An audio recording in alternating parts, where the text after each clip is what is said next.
my ASR channel. My name is Ilkjo Wiersma and today I'd like to show you how I painted this leopard.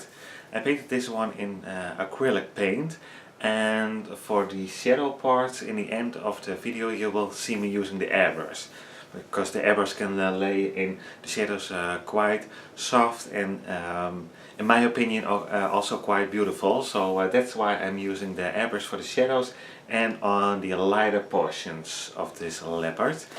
And I chose to use other colors than in my reference photo, and I will explain you why I did that while we're gonna watch the tutorial. So let's start the tutorial. Even though I had some experience now in making fur and painting fur animals with fur, with shorter fur or longer fur, sometimes I forget something, like in this painting. What I did forget was to change the under layer for this leopard. I stuck with this solid dark brown color, and yeah, that was quite hard to get rid of in the end piece, and especially in the glazing moments. Because yeah, here I put in the first layers of fur and they show up quite well, but between the brush strokes it's quite dark, and for some areas it's beautiful. It's exactly what you want, but not on the whole animal, because it's too much the same technique, too much the same results what I did get here. So I had quite a hard time to adjust that, and that's why I ended up changing the colors quite a lot as they were in my reference photo.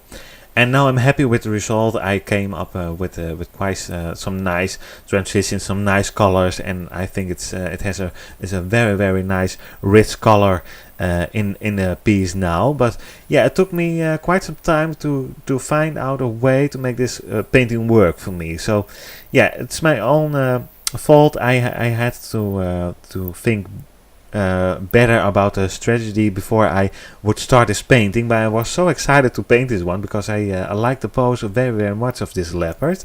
And yeah, I started too early on, and yeah, you will see me glazing this his head in a minute, and that's the first moment when I found out that the glazings did appear very different than normal. So yeah, and then it hit me that I didn't have the nice under layers as I usually do, and I will have a card pop up here by now where you can show the tiger painting I did, and there in that painting I changed the under layers quite a bit. I used different colors there, and now I know how important those colors are, especially for the way I paint. There will always be some artists who don't need those different under layers. They have an other way of painting and they will get the same results as closely as a reference photo, but with my techniques, with my way of painting, it doesn't work so as nicely as I would have changed the under layers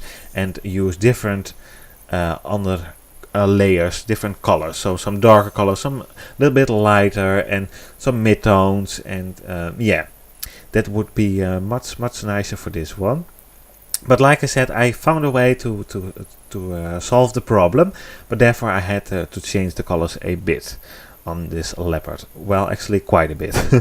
If you wanna know how this leopard, the reference photo, how it is, how the original piece, what colors are in there, you can find this photo on Pixabay. So if you like it, you can find it there.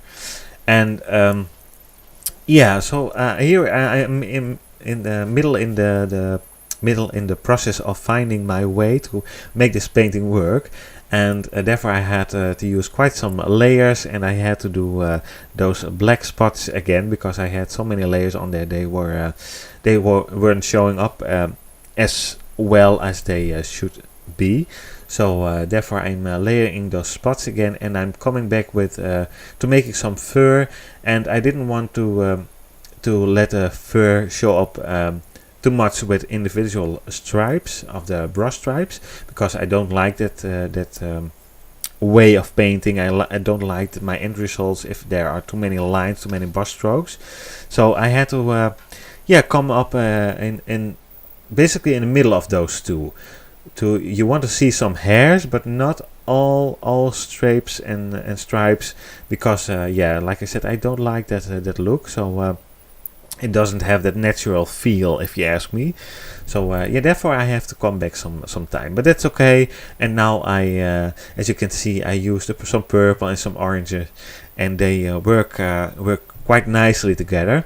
And to be honest, I have the tip from Lisa from Lockery Fine Art, who is a big inspiration brand for me as well, and I've learned so many of her techniques, and they work so well. And yeah, these color choices is one of hers, and yeah, it works quite good. So I'm very happy about that. And yeah, basically I trying to find where the darks and the lights go, because it's very important for this piece. Yeah, I could say for every piece, because without the nice transition between light and dark, your paintings will be quite dull and feel flat. So you will need that light and darks. But for this pose, yeah, I found this photo quite beautiful because of his pose and the way of the light is falling onto the leopard. And yeah, you see me here creating that light, and on the end of this piece the light will make much more sense when I'm using the airbrush. And like I said in the intro, I like to use the airbrush for the shadows, because you can make beautiful very soft transitions between light and dark. And here I am with the airbrush, and you can see the difference it makes. It's such a nice tool to work with. And yeah, here you see me do the whiskers, and it's always a hard part. If I have done one or two whiskers, I have the hang of it again. But yeah, to start the whiskers, I'm always a little bit scared to do it wrong. And as long as you're scared to do it wrong, you will do it wrong. You do have to do it. Don't overthink it. Just do it. And here is the finished piece. I hope you like it. And what I like to mention here is that the colors show up much more vibrant and much darker than in the actual tutorial. And that's because of the daylight lamps I've been using in my studio. It makes the colors a little bit flat. And while I'm painting, it isn't as flat as it shows up in the video. But I don't know how to change that to give a feeling of the actual colors. But therefore I always show a photo on the end, and you can see how it looks in natural daylight. And I'm quite happy about the result. But yeah, like I said, it's quite different, but it was a nice experience. So I hope you like this tutorial, and as usual, if you have any questions, please leave them in the comments below. And if you like, you can follow me on Facebook, Instagram, and my own website. Those links will be in the description below this video. And if you like this video or my other videos, please subscribe to my channel. I would really like that.